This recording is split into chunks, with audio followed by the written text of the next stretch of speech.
بسم الله الرحمن الرحيم.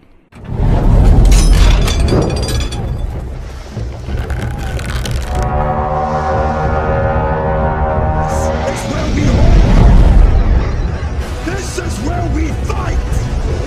This is where they die! And these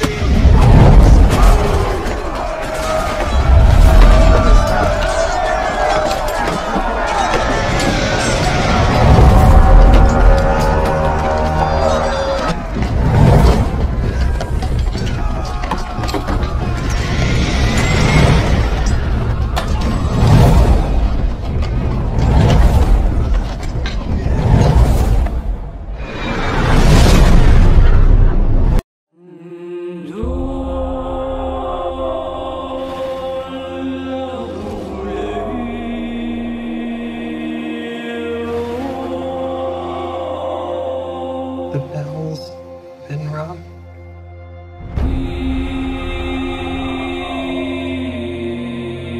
Out in the dark,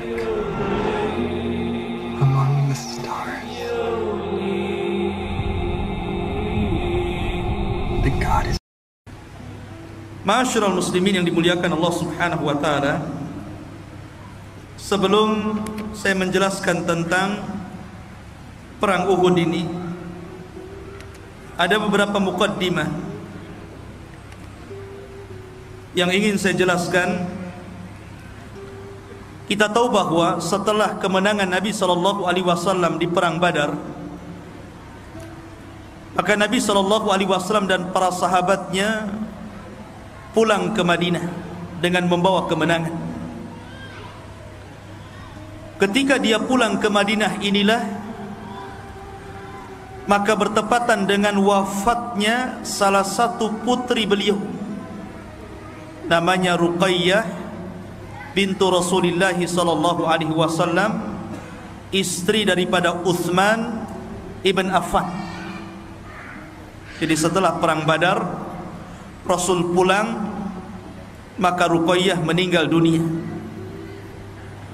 Ini pula alasan kenapa Nabi sallallahu alaihi wasallam memerintahkan Utsman bin Affan untuk tidak ikut perang. Karena ketika Utsman hendak berperang bersama Rasul di Badar, tapi melihat kondisi putrinya Ruqayyah yang sedang sakit parah, maka Nabi SAW meminta Utsman untuk tidak ikut perang dan agar merawat istrinya. Dan Rasul memberikan satu bagian kepada Utsman seolah-olah dia hadir dalam peperangan. Jadi tidak benar kalau Utsman bin Affan itu tidak terlibat dalam perang Badar. Sebenarnya dia ingin berangkat ke perang Badar, tetapi karena perintah Rasul untuk merawat istrinya, makanya dia tidak ikut perang Badar. Jadi tidak ikut perang Badarnya karena perintah Rasul. Yang kedua, kita tahu bahwa sebelum perang Badar tidak ada istilah munafik. Artinya belum muncul orang-orang yang disebut orang-orang munafik, itu belum ada. Karena munafik itu muncul melihat kekuatan kaum muslimin. Ketika kaum muslimin lemah, tidak ada munafik. Lah nampaknya kekuatan kaum muslimin itu setelah terjadi perang Badar. Jadi setelah terjadi perang Badar, kaum muslimin berhasil kemudian memenangkan peperangan melawan orang-orang Quraisy. Disinilah tampak kekuatan kaum muslimin. Maka ketika Nabi SAW pulang ke Madinah, maka mulailah di sini terjadi kemunafikan. Karena ada kekhawatiran dari orang-orang munafik. Ala ra'sihim Abdullah bin Ubay bin Salul, pemimpinnya Abdullah bin Ubay bin Salul ini, kalau Nabi SAW terus berkuasa di Madinah dan menyisihkan mereka semuanya, akhirnya mulailah orang-orang ini pura-pura masuk Islam kemudian menjadi munafik dari dalam. Dan yang dimaksud munafik di sini adalah menampakkan Islam dan menyembunyikan kekufuran. Karena antum tidak bisa mengatakan si anu munafik kecuali ada wahyu yang memberitahu. Di masyarakat kita itu kan gampang saja nuduh munafik ya. Munafik kamu. Loh, antum tahu dari mana bahwa si anu munafik itu? Munafik itu lebih parah dibandingkan kafir, ikhwan. Kalau antum mengatakan kafir itu masih lebih ringan dibandingkan antum mengatakan munafik. Karena munafik itu tempatnya lebih dasar, lebih dalam di neraka dibandingkan orang kafir. Allah Subhanahu wa taala mengatakan, "Innal munafiqina fi darkil asfali minan nar." Sesungguhnya orang-orang munafik itu letaknya di intip neraka yang paling dalam. Maka antum jangan suka nuduh-nuduh orang munafik ya, nggak boleh. Dasar munafik kamu.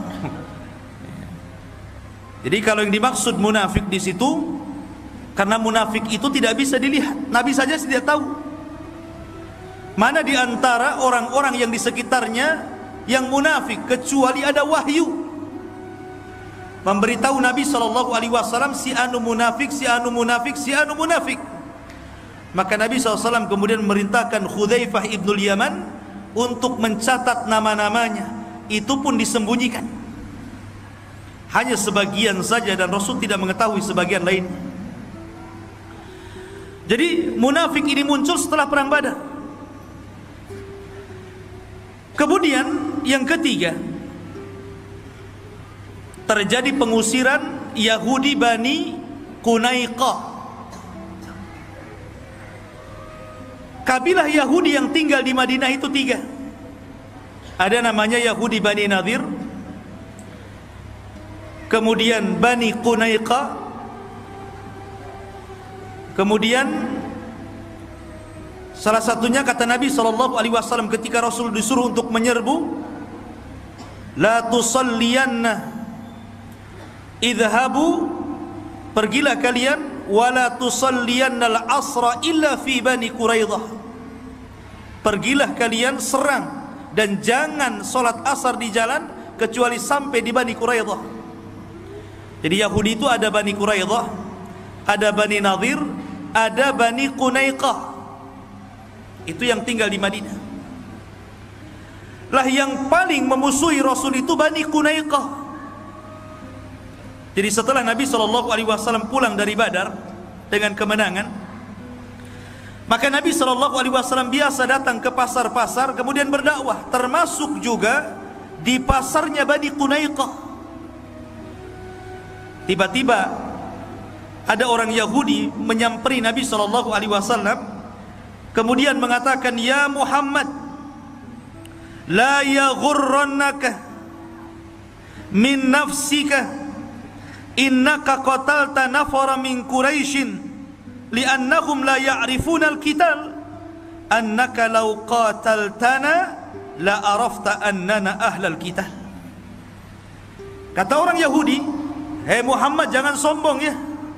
Mentang-mentang kau sudah mengalahkan segelintir orang-orang Quraisy yang tidak pandai berperang. Coba kau lawan kami, baru tahu siapa kami. Kamilah ahli perang," katanya. Mengejek Rasul Yahudi. Sehingga suatu ketika ada seorang wanita muslimah belanja di pasarnya Bani Qunaiqah. Kemudian oleh penjualnya dipaksa untuk membuka hijabnya, tapi dia tidak mau. Itulah seorang muslimnya, wanita muslimah harusnya seperti itu. Kalau dia sudah menutup auratnya, jangan mau dibuka auratnya. Rupanya ada Yahudi yang lainnya mengikat jilbabnya, kemudian diikatkan di kursinya. Jadi ketika wanita ini bangkit, jilbabnya ketarik, terbuka semua aurat. Tiba-tiba orang-orang Yahudi di pasar itu tertawa terbahak-bahak. Maka wanita muslimah ini berteriak, Ya lal muslimin, wahai orang-orang Islam, tolong aku. Ja'a rajulun minal ansar, datang laki-laki dari Ansar, kemudian menolong wanita itu dan membunuh orang yang menghina wanita ini. Ketika dilihat kawannya dibunuh, satu pasar mengeroyok seorang muslim ini sampai mati. Kabar ini sampai kepada Rasul.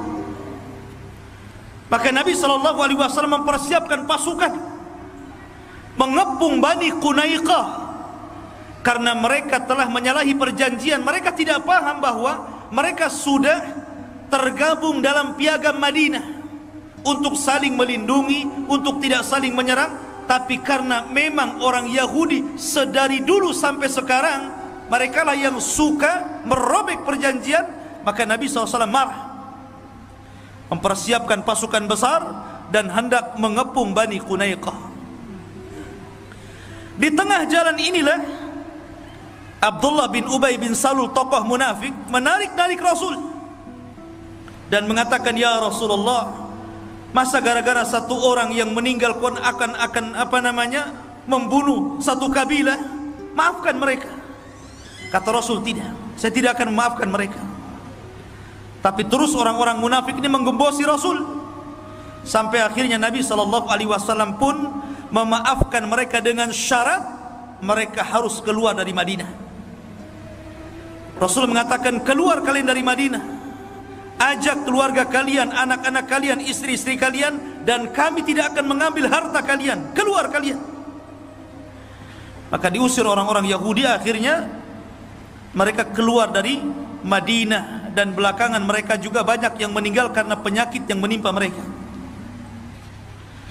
Ma'asyiral muslimin yang dimuliakan Allah Subhanahu wa taala, ini di antara kejadian-kejadian sebelum perang Uhud. Di sisi lain, ketika orang-orang Quraisy, orang-orang kafir Quraisy pulang ke Mekah, maka mereka sedih, ikhwan, karena kalah. Bukan hanya kalah, para pembesar-pembesar mereka semuanya mati di perang Badar. Abu Jahal, Umayyah, kemudian juga Uqbah, Al-Walid, banyak meninggal semua pembesar-pembesar Quraisy itu. Sehingga akhirnya kemudian Abu Sufyan pun bersumpah kepada Allah Subhanahu wa taala, alla yamussa ra'sahu wa jasadah, dia tidak akan menyentuh kepala dan jasadnya sampai dia bisa balas dendam dengan pasukan Rasul. Kemudian dia pun membuat pasukan-pasukan kecil. Abu Sufyan ini membuat pasukan-pasukan kecil untuk mengacau. Di malam hari mereka berangkat dari Mekah menuju Madinah. Kalau berjumpa dengan seorang muslim satu dua, dibunuh, dibakar kampungnya, dibakar kebunnya. Akhirnya Nabi SAW marah. Maka ketika itulah kemudian Nabi SAW berusaha untuk melindungi penduduk Madinah, sampai akhirnya ketika ada kafilah dagang dari Mekah menuju Syam, mau tidak mau harus lewat Madinah karena tidak ada rute lain. Sementara mereka tahu bagaimana ancaman Rasul dan para sahabatnya. Ketika itu kafilahnya adalah milik Safwan ibn Umayyah. Maka kemudian diarahkan agar jangan lewat rute itu, karena kalau rute itu pasti akan diserang oleh Nabi dan pasukannya. Maka mereka mencari rute lain. Jadi tembus ke padang pasir, kemudian menjauhi rute Madinah, kemudian mengarah ke Syam. Rasul mendengar ada kafilah dagang. Maka Nabi SAW mengutus Zaid ibn Harithah membawa 100 pasukan Sariyah yang tidak dipimpin Rasul untuk mengejar kafilah dagang itu. Dan subhanallah, akhirnya terkejar juga. Kemudian orang-orang Quraisy tunggang langgang pulang ke Mekah, dan kafilahnya dirampas dan dibawa ke Madinah. Mendengar ini, maka penduduk Mekah semakin marah. Dari sini menunjukkan penyebab perang Uhud itu dua. Pertama, karena dendam kekalahan mereka di perang Badar. Karena di perang Badar inilah banyak pemimpin-pemimpin mereka mati. Yang kedua, mengamankan rute perjalanan mereka dagang ke Syam. Makanya Allah Subhanahu wa taala berfirman, li'ila fi Quraisyin ila fihim rihlatasy syita'i was-shaif. Kebiasaan orang-orang Quraisy itu berdagang di musim dingin dan panas ke Yaman atau ke Syam, sementara rute Syam itu harus melalui jalur Madinah. Kalau terus-terusan seperti ini, maka mereka bisa bangkrut. Mereka tidak bisa berdagang kalau setiap kemudian kafilah datang dari Mekah menuju Syam atau sebaliknya diserang oleh pasukan Rasul. Apa yang terjadi dengan perekonomian kami? Maka Abu Sufyan kemudian bangkit menjadi tokoh besar mereka, berani mendanai, mengajak kabilah-kabilah yang berdekatan dengan Quraisy untuk menyerang Madinah. Maka disiapkanlah pasukan besar, 3.000 pasukan dipimpin oleh Abu Sufyan, berangkat dari Mekah menuju Uhud. Dan Uhud itu gunung. Dia bukan satu gunung, ada gunung-gunung kecil. Nanti namanya ada bukit-bukit kecil, namanya Bukit Rumah atau Ainain, yang kelak akan dihuni oleh para pemanah Rasul. Dan gunung Uhud itu sangat mencintai Rasul. Nabi SAW pernah bersabda tentang gunung Uhud ini. Kata Nabi SAW, ketika Nabi SAW bersama Abu Bakar dan Umar naik ke atas gunung Uhud bersama Uthman, tiba-tiba gunung itu bergoncang.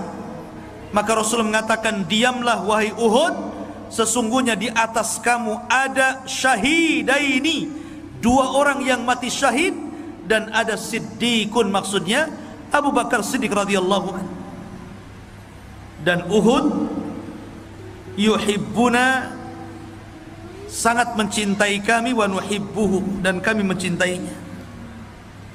Ma'asyiral muslimin yang dimuliakan Allah Subhanahu wa taala, ketika kemudian mereka sampai di bukit Uhud, mereka sudah sampai itu dengan pasukan besar dipimpin Abi Sufyan dan jenderalnya Khalid ibn Walid.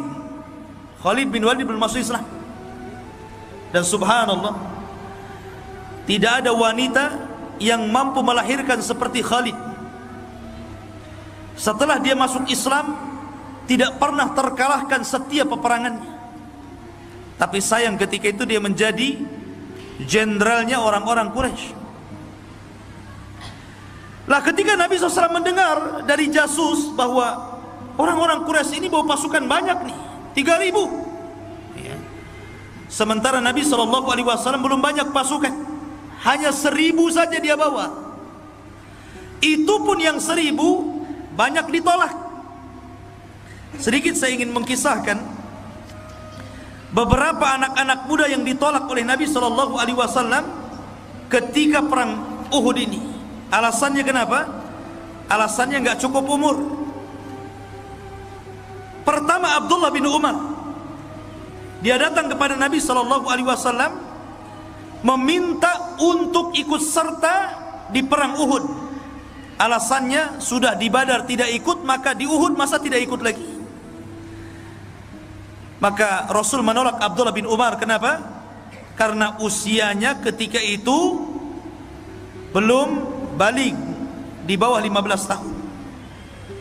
Tapi setelah 15 tahun Rasul mengizinkan Abdullah bin Umar untuk terlibat di perang Khandaq. Nanti kita akan kisahkan perang Khandaq. Kemudian juga kondisi yang sama yang ditolak oleh Rasul adalah Usamah bin Zaid, karena masih kecil, belum dewasa. Kemudian Bara ibn Azib, itu pun ditolak Rasul. Kemudian Zaid ibn Thabit, itu pun ditolak Rasul. Kemudian Umair ibnu Abi Waqqas, saudara daripada Sa'd bin Abi Waqqas, ditolak juga oleh Rasul karena masih kecil. Kecuali Rafi' ibn Khadij. Rafi ibn Khadij ini, ikhwafidin dimuliakan Allah subhanahu wa ta'ala, pada awalnya ditolak.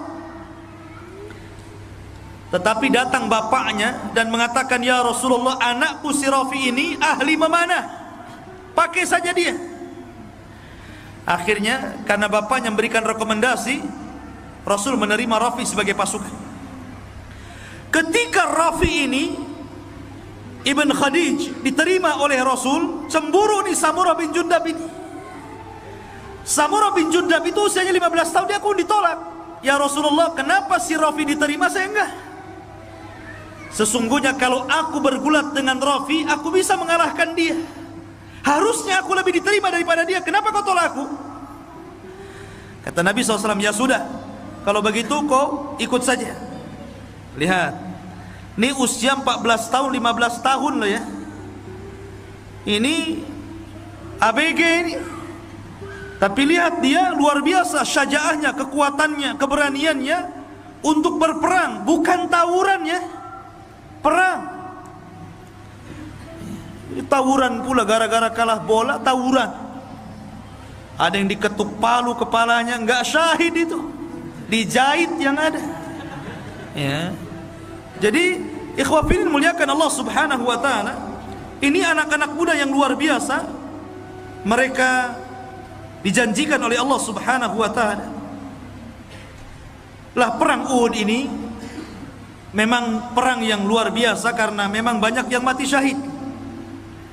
Korban dari pasukan Nabi SAW jauh lebih banyak dibandingkan korban dari pasukan orang-orang kafir. Baik, sebelum saya masuk bagaimana perangnya Rasul, saya ingin menjelaskan kepahlawanan beberapa para sahabat di perang Uhud. Pertama, Mus'ab ibn Umair, karena dia pembawa bendera. Mus'ab bin Umair ini pembawa bendera dalam peperangan. Dia walaupun belakangan dia mati syahid, ya mati syahid di perang Uhud, sehingga Allah subhanahu wa ta'ala kemudian menurunkan ayat, minal mu'minina rijalun sadaqu ma'ahadullaha alaihi faminhum man qadha nakhbah wa minhum man yantadir wa ma baddalu tabdila. Di antara orang-orang yang beriman ada laki-laki yang menepati apa yang mereka janjikan kepada Allah, sehingga di antara mereka ada yang gugur, di antara mereka ada yang kemudian menunggu, dan tidaklah mungkin berubah janji mereka kepada Allah subhanahu wa ta'ala. Turun ayat ini kepada Mus'ab ibn Umair ini. Lah Mus'ab bin Umair ini perawakannya dan perlengkapan peperangannya itu persis seperti Nabi. Wajahnya seperti Nabi dan juga dandanan perangnya seperti Nabi. Jadi suatu ketika ada orang kafir namanya Ibnu Qami'ah, dia menghadang Mus'ab bin Umair, disangkanya Nabi. Maka kemudian dia menebas Mus'ab, karena Ibnu Qami'ah ini kuat dia ya, pemberani dari kalangan kafir yang sangat memusuhi Rasul. Kemudian ditebasnya oleh Ibnu Qami'ah Mus'ab bin Umair ini, sampai akhirnya Mus'ab pun gugur dan mati syahid. Tiba-tiba Ibnu Qami'ah mengatakan, qataltu Muhammadan, aku sudah membunuh Muhammad. Salah orang dia. Tapi teriakan itu mengacaukan barisan kaum muslimin. Sempat kemudian sebagian kaum muslimin tunggang langgang, gara-gara kemudian mendengar Rasul meninggal dunia. Lah Mus'ab bin Umair salah satu sahabat yang mati syahid. Ketika dia meninggal dunia, maka tidak ada kain kafan yang mengkafani jasadnya. Hanya sehelai kain yang kalau ditarik ke kepala nampak kakinya, kalau ditarik ke kaki nampak kepalanya. Padahal Mus'ab bin Umair ini orang yang paling kaya di Mekah. Hidupnya enak, hidupnya senang, dimanjakan ibunya. Ketika masuk Islam dia tidak menampakkan keislamannya karena takut kepada ibunya. Tapi ketika kemudian banyak orang-orang Madinah yang masuk Islam, yang berbaiat pada baiat pertama, kemudian mereka minta dai supaya dikirim kepada mereka, maka yang pertama kali dikirim menjadi dai dan awal safir fil Islam adalah Mus'ab bin Umair. Dikirim ke Madinah, dan di tangan dia akhirnya Madinah kemudian banyak masuk Islam, sehingga ketika hijrah Rasul sudah enak karena sudah banyak masuk Islam. Dan itu jasanya Mus'ab bin Umair. Dia meninggal di perang Uhud, mati syahid. Kemudian yang kedua, Sa'd bin Rabi. Sa'd bin Rabi ini adalah seorang Ansar yang dipersaudarakan Nabi SAW dengan siapa? Dengan Abdurrahman bin Auf. Dan dia orang berada, ikhwan, Sa'd bin Rabi. Dialah yang mengatakan kepada Abdurrahman, "Ya Abdurrahman, aku punya 2 rumah, ambil salah satunya. Ya Abdurrahman, aku punya 2 kebun, ambil salah satunya. Ya Abdurrahman, aku punya 2 istri, lihat keduanya, mana yang paling kau sukai, ku ceraikan dia, selepas masa idahnya kau menikah dengan dia." Itulah Sa'd bin Rabi. Kedermawanannya luar biasa. Lah Sa'd bin Rabi ini meninggal di perang Uhud. Bahkan ketika Nabi SAW selesai perang Uhud, dia memerintahkan para sahabat, cari Sa'd bin Rabi. Di mana dia? Sedang apa dia? Kalau seandainya kalian menemui beliau, titipkan salam dariku kepadanya. Maka Zaid ibn Thabit ketika itu mencari Sa'd bin Rabi. Ketika berjumpa, rupanya dia sedang sakaratul maut tuh. Sedang sakaratul maut. Maka kemudian kata Zaid ibn Thabit, "Ya Sa'ad, aku diperintah Rasul untuk menyampaikan salam kepada." Maka kata Sa'ad, "Alaika wa alaihi salam." Kemudian Sa'ad mengatakan, "Katakan kepada Rasul, semoga Allah membalas kebaikan apa yang telah Allah berikan kepada seorang nabi. Dan katakan kepada Ansar," lihat pesannya dia kepada Ansar, "katakan kepada kaumku Ansar, la udhra lakum indallah in khulisa ila rasulikum wa fikum ainun tatraf." Tidak ada udzur kalian di hadapan Allah jika Nabi SAW tidak selamat sementara kalian selamat. Tidak ada udzur, tidak ada alasan untuk beralasan di hadapan Allah ketika Nabi kalian gugur sementara kalian selamat. Ini perkataan yang sangat dalam, ikhwan, dari Sa'd bin Rabi, dan beliau wafat di perang Uhud. Kemudian juga kisah yang ketiga, kisah Abdullah bin Haram, dan ini pernah saya kisahkan. Abdullah bin Haram, orang tua renta yang tidak layak jihad tapi hatinya dicintai dengan jihad. Abdullah bin Haram, ayahanda Jabir bin Abdullah radhiyallahu anhu. Dia datang kepada Rasul, mendaftarkan dirinya untuk jihad di Uhud. Ketika itu Jabir datang kepada Rasul, "Ya Rasulullah, jangan kau izinkan bapakku. Dia sudah tua, tidak mungkin dia memegang senjata." Akhirnya Nabi SAW memanggil Abdullah bin Haram, kemudian dihadapkan dengan Jabir putranya, dan mengatakan, "Ya Abdullah, anakmu menginginkan agar engkau tidak ikut perang."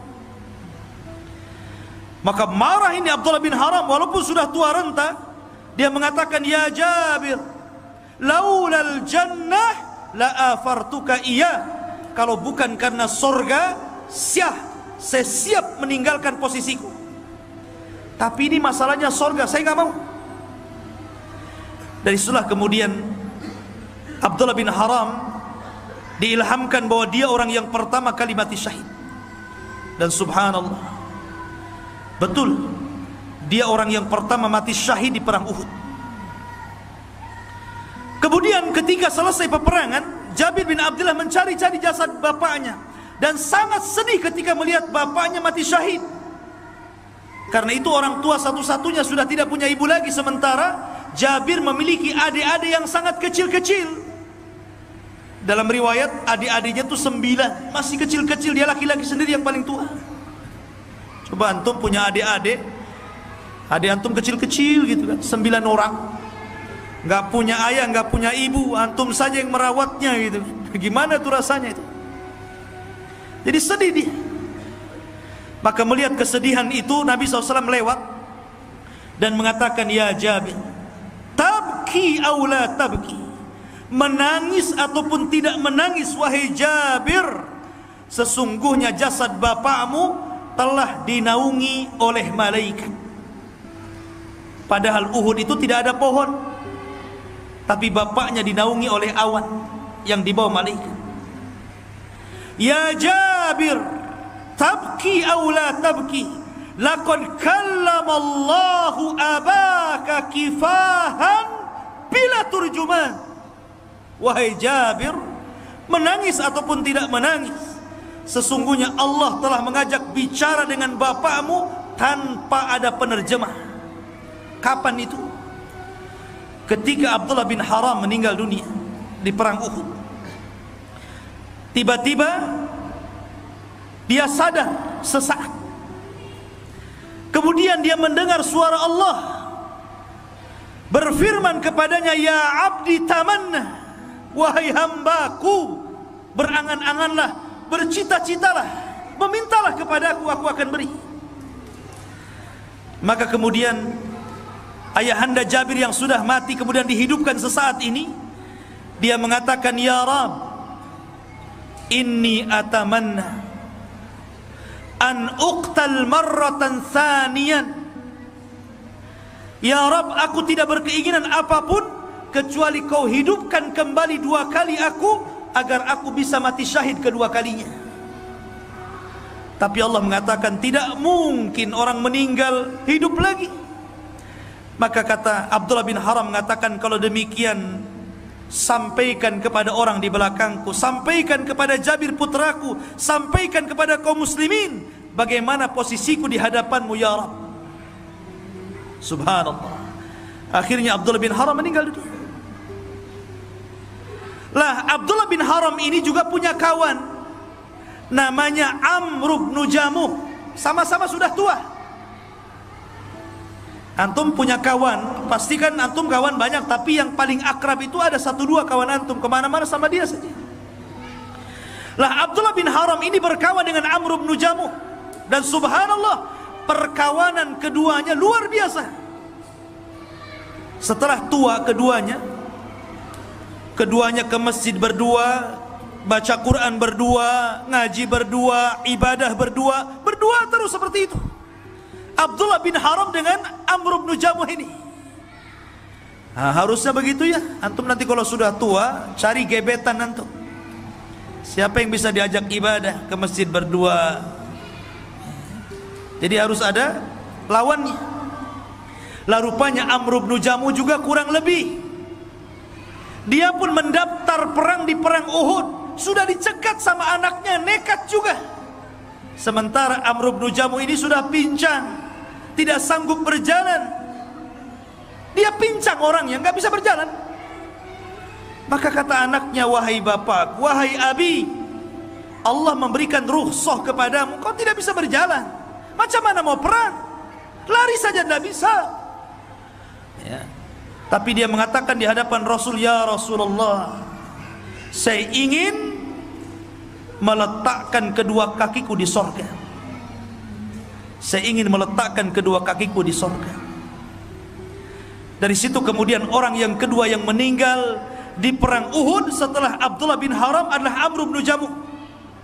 Lah karena keduanya berkawan, maka Nabi SAW mengatakan kepada para sahabat, di antara sekian korban-korban yang mati di perang Uhud itu, kata Nabi SAW, Abdullah bin Haram dan Amr bin Jamuh kuburkan dalam satu lubang, karena keduanya berkawan karena Allah Subhanahu wa ta'ala. Oh, luar biasa ya. Walaupun sudah tua, semangat ibadahnya luar biasa. Kemudian juga kisah yang berikutnya, Handalah ibnu Abi Amir Ghasilul Malaikah. Handalah ini adalah sahabat yang dimandi besarkan malaikat. Handalah ikhwah fillah muliakan Allah Subhanahu wa taala. Dia sudah tahu di malam hari mau Uhud, mau perang Uhud itu, dia sudah tidak tidur. Kemudian setelah sholat fajar, dia berkeinginan untuk menyusul Rasul dan pasukannya, tapi istrinya menahannya di rumahnya. Akhirnya namanya suami istri sebelum pergi mengajak bercumbu. Kemudian dia pun melakukan hubungan intim bersama istrinya setelah subuh. Setelah dia kemudian melakukan hubungan, dia lupa junub karena dia mendengar teriakan pengutus Rasul, "Ya khairullah irkabu." Wahai kuda-kuda Allah, siapkan kalian, kita akan berangkat ke medan perang. Lupa dia nggak mandi junub, ya kan? Maka dia pun berangkat ke pasukan. Kemudian setelah masuk dalam perang Uhud, Allah takdirkan Handalah meninggal dan mati syahid. Ketika itu maka Nabi SAW ditampakkan malaikat yang sedang memandi besarkan Handalah. Maka Nabi SAW mengatakan, saya melihat Handalah ghasalathul malaikah, telah dimandi besarkan malaikat. Sahabat heran, kok bisa Rasul? Kata Rasul, tanyakan saja sama istrinya apa yang dilakukannya. Maka para sahabat bergegas mendatangi istrinya dan bertanya, apa yang dilakukan Handalah? Maka istrinya mengatakan, Handalah selepas sholat fajar dia melakukan hubungan bersamaku karena ingat, Handalah itu baru menikah masalahnya. Malam hari itu dia menikah, sehingga waktu untuk bercumbu dengan istrinya itu tidak ada. Jadi keesokan harinya sebelum dia berangkat, maka dia pun melakukan hubungan. Sekali itulah dia melakukan hubungan bersama istrinya karena memang pengantin baru. Maka luar biasa ikhwan, sebagai ikram dari Allah Subhanahu wa taala, maka Allah mengutus malaikat untuk memandi besarkan Handalah, karena dia lebih mementingkan perang dibandingkan berenak-enak dengan istri yang dicintai pertama kali dia menikah. Kalau antum yang menikah, malam hari menikah, kemudian besoknya antum disuruh sama kantor untuk mengerjakan, masuk kamu ya, ini ada yang gak masuk, kira-kira nih antum milih istri atau kantor tuh? Istri lah Ustaz. Itu baru kantor tuh, ini bukan jihad ya, baru dunia tuh. Tapi lihat Handalah di sini, luar biasa. Kemudian yang selanjutnya Abdullah bin Jahaz. Abdullah bin Jahaz adalah salah satu sahabat juga yang gugur di perang Uhud. Dia berdoa sebelum berangkat ke perang Uhud, doanya begini, Allahumma aqsim alaika an alqal aduwa gadan fayaqtulunani thumma yabquru batni, kemudian wa yakhda'u anfi thumma tas'aluni fi madhalik fa aqulu fik. Dia berdoa sebelum perang ini, ya Allah, aku bersumpah kepadamu agar kau perjumpakan aku dengan musuhku besok. Kemudian mereka membunuhku, kemudian mencabik-cabik perutku, kemudian memotong hidungku. Kemudian engkau bertanya, kenapa seperti itu? Maka aku katakan, fik, untukmu ya Rabb, fik, untukmu ya Rabb. Dan akhirnya dia pun dibunuh oleh Abul Hakam Ibn Akhnas Ibn Syarib Al-Thaqafi. Kemudian dia pun dikubur bersama Hamzah bin Abdul Muttalib dalam satu lubang ya. Kemudian juga Hamzah bin Abdul Muttalib ini singa ya, singa Allah dan Rasulnya. Hamzah ini di awal peperangan saja 6 orang dibunuh langsung. Tapi Hamzah ini memang dibunuh tidak cara jantan. Dia dibunuh oleh Wahsy. Wahsy ini karena diiming-imingi oleh tuannya kalau bisa membunuh Hamzah, maka hadiahnya dimerdekakan. Akhirnya Wahsy ini karena tukang tombak, dia mengendap-endap tuh, dia hanya ingin membunuh Hamzah saja, tidak hendak terlibat dalam peperangan terlalu dalam. Hamzah tahu Wahsy ini membahayakan bagi dia, tapi Hamzah tidak mempedulikan Wahsy karena disangkanya siapa Wahsy, dia bukan apa-apa. Makanya kata para ulama, dalam peperangan tidak boleh ada keyakinan seperti ini. Jangan meremehkan siapapun. Boleh jadi yang meremehkan itu justru membunuh kita. Ketika Hamzah meremehkan Wahsy inilah, ternyata Wahsy pula yang kemudian menusuk Hamzah dari belakang. Dan sebab itulah Hamzah kemudian meninggal dunia. Kemudian dicincang oleh Hindun. Karena dia marah, Hamzah lah yang telah membunuh keluarga Hindun. Lah ketika itu Wahsy pun belakangan masuk Islam kan. Maka dia pun menyesal karena telah membunuh orang yang paling dicintai Rasul. Ketika Wahsy masuk Islam, Rasul tidak mau melihat wajahnya. Kenapa? Terkenang dengan perbuatan jahatnya kepada Hamzah. Makanya Nabi SAW mengatakan, ya sudah kalau engkau masuk Islam silakan, tapi kalau ngaji paling belakang, jangan kau hadapkan wajahmu di hadapanku. Karena terkenang dengan Hamzah. Dari sinilah Wahsy ingin bertekad, kalau dulu pernah membunuh orang yang paling dicintai Rasul, maka dia harus membunuh orang yang paling dibenci Rasul. Maka dalam perang Yamamah dipimpin oleh Abu Bakar Siddiq radhiyallahu an melawan Musailamah al-Kadzdzab, maka dia balas kematian Hamzah dengan membunuh Musailamah al-Kadzdzab. Wahsy akhirnya berhasil membunuh Musailamah al-Kadzdzab. Kemudian juga kisah yang lain, itu kisah laki-laki, banyaklah kisah laki-laki. Sekarang kita lihat kisah perempuan. Ini khusus untuk ibu-ibu, pelajaran besar bu. Bagaimana seorang wanita di zaman Rasul. Di zaman Nabi SAW ada wanita namanya Ummu Imarah. Dengarkan bu ya, Ummu Imarah radhiyallahu anha. Kita tahu bahwa dalam perang itu ada seorang laki-laki kafir beberapa hari sengaja menggali parit, menggali lubang di sekitar Uhud itu, dengan keyakinan bahwa Rasul supaya masuk ke lubang itu.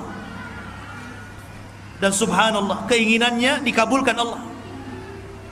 Ditakdirkan ketika Nabi SAW perang di Uhud, dia lupa dan tidak perhatian dengan lubang itu.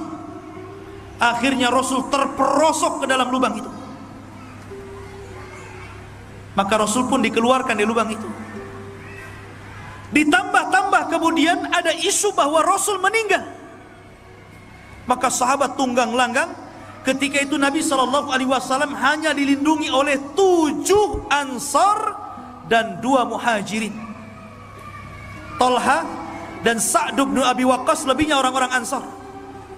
Sementara Rasul dikepung oleh orang-orang Quraisy. Maka Ummu Imarah ketika itu wanita satu-satunya kebetulan berada di tengah-tengah peperangan.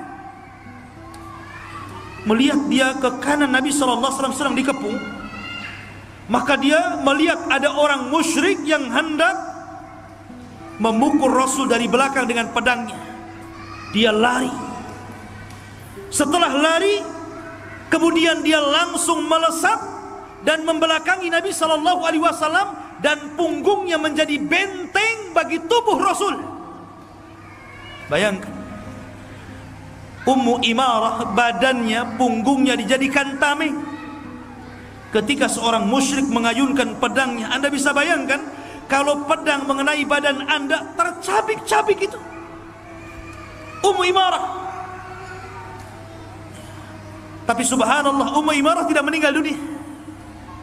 Dia masih tetap hidup 20 tahun setelah perang Uhud ini. Cuman dia pingsan saja, tapi habis belakangnya ditebas-tebas musuhnya. Sehingga Nabi SAW mengatakan, ya Umma Imarati alla tatiqin, wahai Umma Imarah, engkau tidak akan kuat. engkau tidak akan kuat. Tapi dia mengatakan, aku kuat Rasul, aku kuat. Utiq, thumma utiq, aku kuat wahai Rasul, aku kuat wahai Rasul. Walakin uridu murafaqaka fil jannah. Rasul, biarlah aku seperti ini. Aku hanya satu, tolong jadikan aku temanmu di sorga. Maka kemudian datang anaknya Ummu Imarah dan mengatakan, ya ummi, wahai ibuku. Kata Ummu Imarah, da'ani, tinggalkan aku. Idhab ila Rasulillah sallallahu alaihi wasallam, fa innahu aula bil inqadhi minni. Karena Nabi sallallahu alaihi wasallam lebih berhak untuk engkau tolong daripada aku. Lihat bagaimana keberanian Ummu Imarah, luar biasa menolong agama Allah, menolong agama Allah, padahal berat sekali tanggungan dia. Tapi kalau untuk agama Allah tidak berat bagi dia. Bagi anda ibu-ibu yang melaksanakan sunnah Nabi SAW, berusaha untuk memakai jilbah, menutup aurat, berbuat baik kepada suaminya, senantiasa beribadah di rumahnya, apa yang tidak kuat bagi anda? Lihat Ummu Imarah, nyawa dia taruhkan. Bahkan ada Ummu Sa'ad, dia punya anak namanya Amr bin Mu'ad. Amr bin Mu'ad syahid di perang Uhud. Tetapi ketika dia mencari-cari putranya, maka Nabi SAW mengatakan, ya Umma Sa'din, abshiri wa bashiri ahlikum, inna qatlahum qad tarafaku fil jannata jami'an. Ya Ummu Sa'd, berikan kabar kepada keluargamu dengan kabar yang baik, karena sesungguhnya seluruh yang korban perang Uhud semuanya sudah diangkat dan mereka semua sudah di sorga. Maka dia mengatakan, radina ya Rasulullah, wa man yabki alaihim ba'da hadha, kami ridho dengan engkau wahai Rasul, maka setelah ini tidak ada tangisan lagi bagi kami, karena kami sudah senang anak kami masuk sorga. Bahkan ada seorang wanita, bapaknya meninggal di perang Uhud, suaminya meninggal di perang Uhud, anaknya meninggal di perang Uhud, dia justru mencari Rasul. Dikatakan kepada wanita ini, bapakmu meninggal. Maka dia mengatakan, wa ma fa'ala Rasulullah, lalu apa yang dilakukan Rasul? Suamimu meninggal, dia pun mengatakan, wa ma fa'ala Rasulullah, lalu bagaimana kondisi Rasulullah? Kemudian dikatakan, ibnu kamat, anakmu meninggal.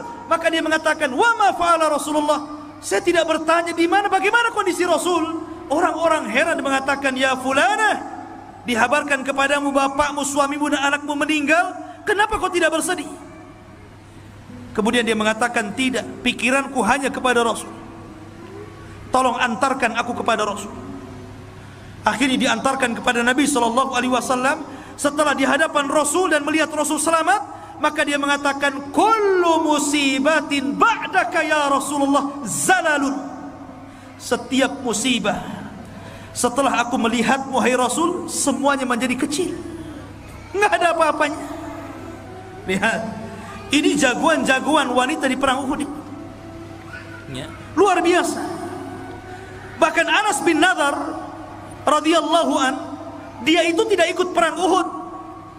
Dia seorang musafir, baru datang dari safar. Tiba-tiba ada pasukan Uhud yang tunggang langgang ketemu di jalan. Kata Anas bin Nadar, kenapa kalian berlarian? Maka mereka mengatakan, Nabi SAW meninggal dunia, Muhammad SAW meninggal dunia. Kata Anas bin Nadar, demi Allah, kalau seandainya kalian hidup sementara Nabi SAW meninggal dunia, maka ini kehidupan yang tidak ada faedahnya. Berangkat kalian, kembali kalian ke Uhud. Akhirnya Anas bin Nadar mengembalikan pasukan itu. Sesampainya di Uhud dia mengatakan, wallahi, demi Allah, inni la ajidu raihatal jannah min kibalil Uhud. Demi Allah, aku sudah mencium bau sorga di balik bukit Uhud ini. Maka dia berperang habis-habisan. kemudian mati syahid. Anas bin Nadhr. Dari sini menunjukkan bahwa bau sorga itu bisa ke bumi, bisa sampai ke bumi. Buktinya Anas bin Nadhr mencium bau sorga.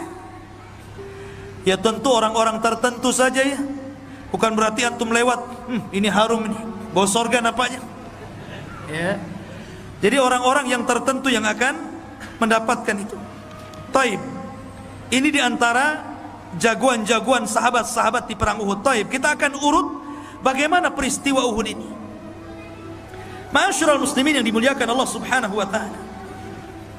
Setelah kemudian kaum muslimin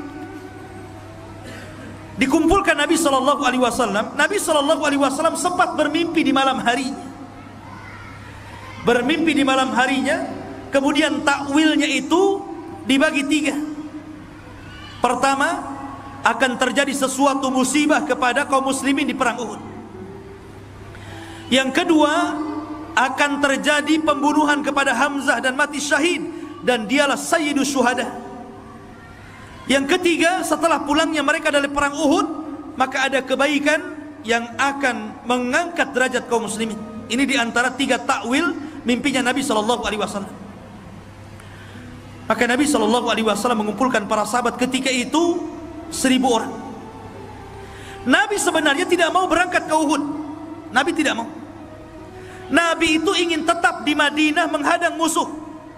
Dan idenya Nabi ini disepakati oleh pemimpin munafik, Abdullah bin Ubay.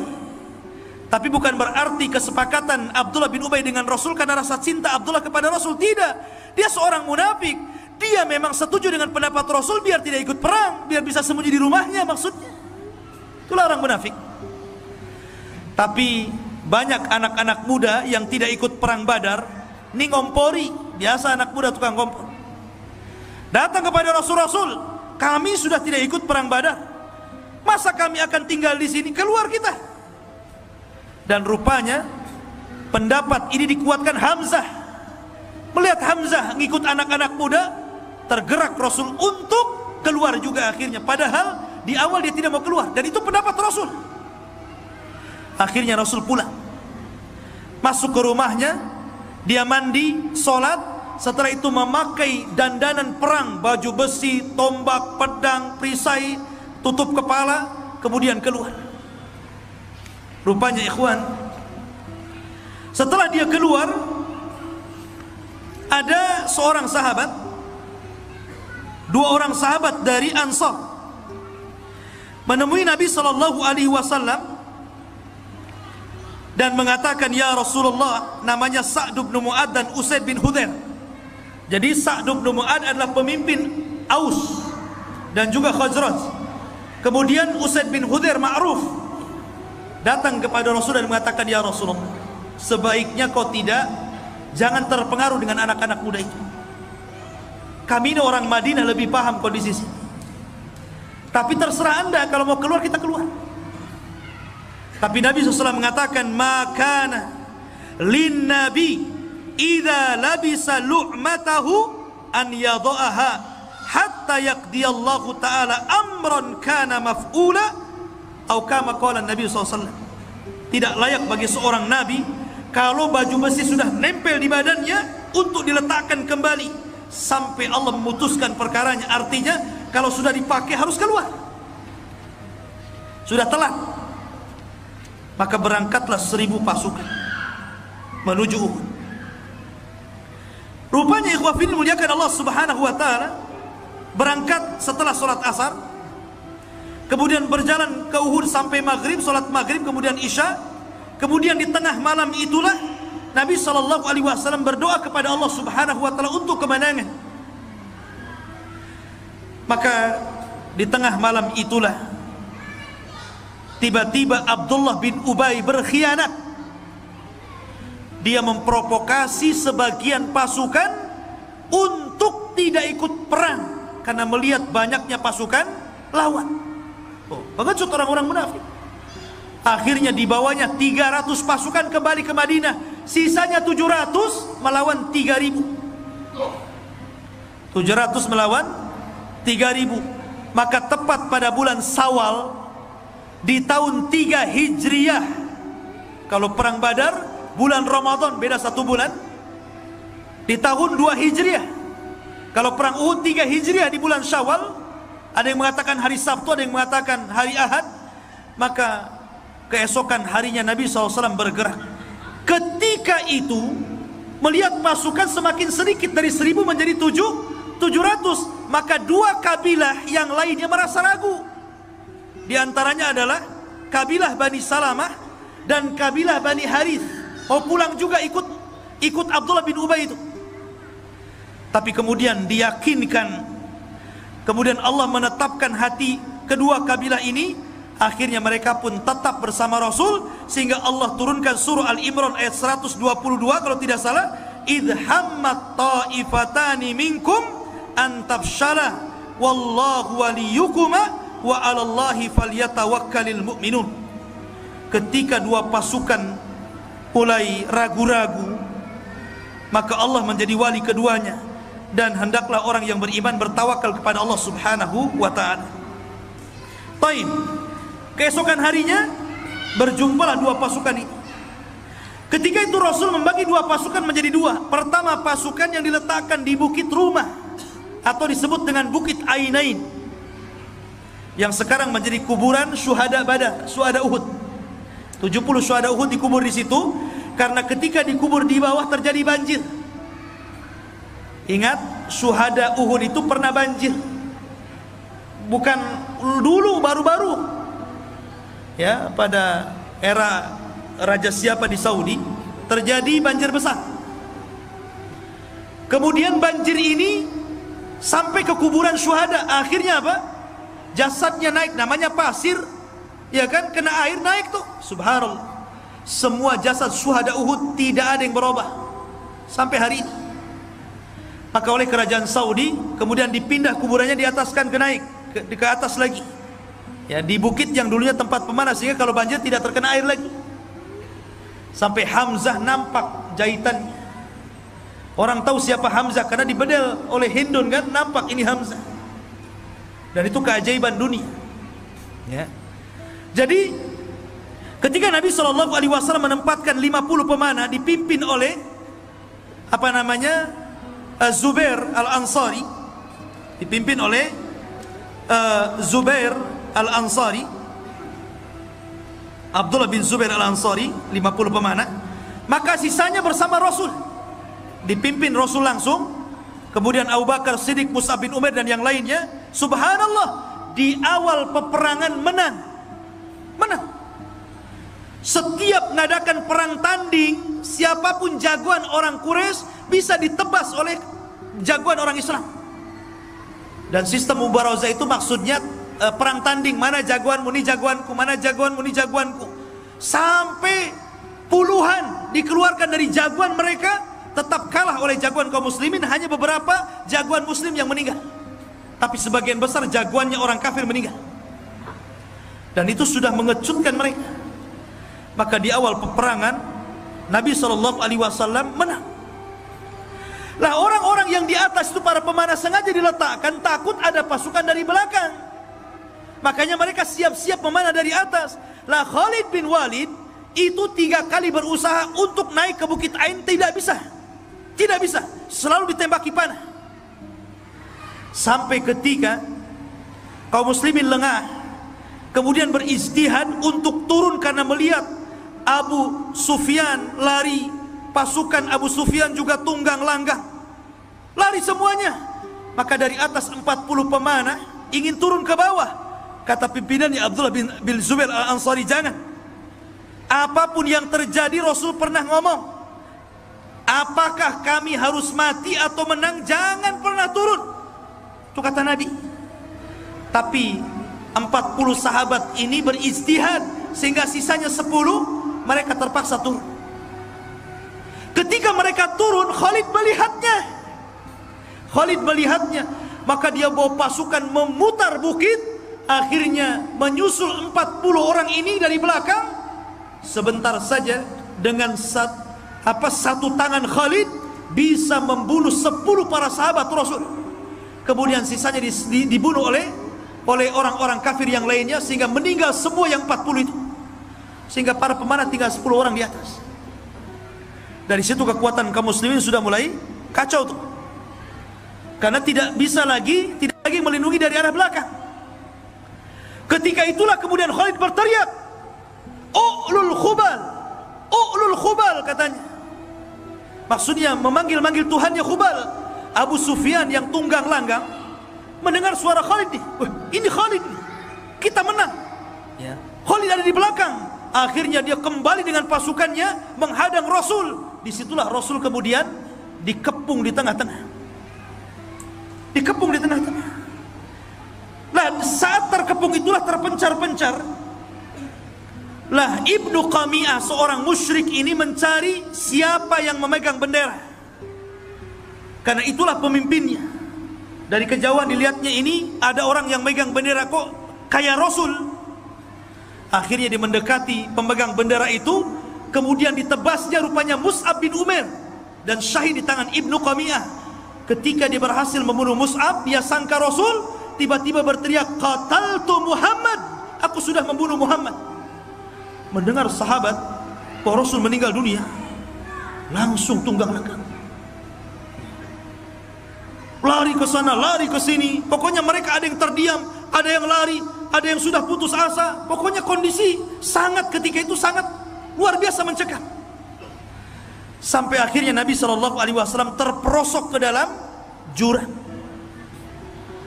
yang sudah disiapkan berhari-hari, masuk perangkap Rasul. Ketika Nabi SAW masuk perangkap, itulah datang Ibnu Qami'ah membawa pedangnya, kemudian menghantamnya di atas kepala Rasul, sehingga helm penutup kepala Rasul pecah jadi dua, serpihannya masuk di pipi Rasul sampai dalam, darah di mana-mana. Kemudian Rasul SAW hampir sempoyongan, sakit pinggang, sakit gigi karena retak giginya patah. Ya. Maka Nabi SAW kemudian mengatakan, "Halummu ya ashabi, kemari wahai sahabatku." Maka datanglah 7 orang dari Muhajirin, dari Ansar, dan 2 orang dari Muhajirin, terus membela Rasul. Akhirnya 7 orang dari Ansar ini meninggal juga. Ketika itu Tolha dan Sa'd bin Abi Waqqas sisa 2. Dari situlah maka ketika melihat Rasul sedang terdesak, datanglah Abu Bakar, datanglah Umar, datanglah Ali, baru datang para sahabat yang lainnya. Tapi ini isu Rasul meninggal sudah kemana-mana. Ya. Maka kemudian Abu Sufyan mendatangi Umar bin Khattab radhiyallahu anhu mengatakan, "U'lul Khubal, maha tinggi Khubal." Maka Rasul mengatakan, jawab ucapan si Abu Sufyan itu, "Allahu a'la wa ajal," Allah lebih tinggi dan lebih mulia. Kemudian Abu Sufyan menjawab kepada Umar bin Khattab dan pasukan kaum muslimin, "Lanal uzza wala uzza lakum." Kami punya uzza, kalian tidak punya uzza. Kata Rasul, jawab, "Allahu maulana la maula lakum." Allah pelindung kami dan kalian tidak punya Allah. Kemudian Abu Sufyan mengatakan, hari ini adalah ganti hari kemarin. Maksudnya hari ini ganti dari perang Badar. Ya, perang Badar kami kalah, tapi ini gantinya. Maka Umar mengatakan, tidak, ini bukan ganti kalian. Orang-orang yang terbunuh di antara kami masuk surga, dan orang-orang yang terbunuh di antara kalian pasti masuk neraka. Akhirnya saut-sautan itu. Kata Abu Sufyan, "Ya Umar, anshudukallah, tolong jujur, apakah Muhammad masih hidup?" Maka Umar mengatakan, "Ya, dan engkau akan mendengar ucapannya." Maka kata Abu Sufyan, "Demi Allah, engkau lebih jujur dibandingkan Ibnu Qami'ah." Lihat. Maka Nabi SAW pun kemudian diselamatkan, naik ke atas gunung. Naik ke atas gunung. Sesampainya di atas gunung Uhud, Rasul sedang beristirahat. Serpihan besi itu nancap di pipi, nggak ada yang bisa mencabut. Abu Bakar Siddiq radhiyallahu anhu berusaha mencabutnya, tapi tidak bisa.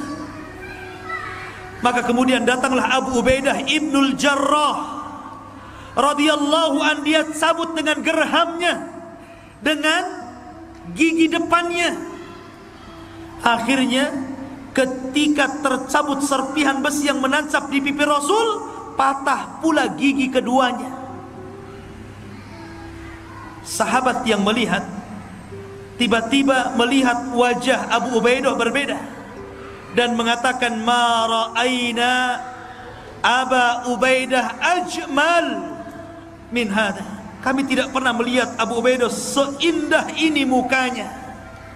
Setelah giginya rompang, justru lebih tampan, lebih indah karena Allah muliakan.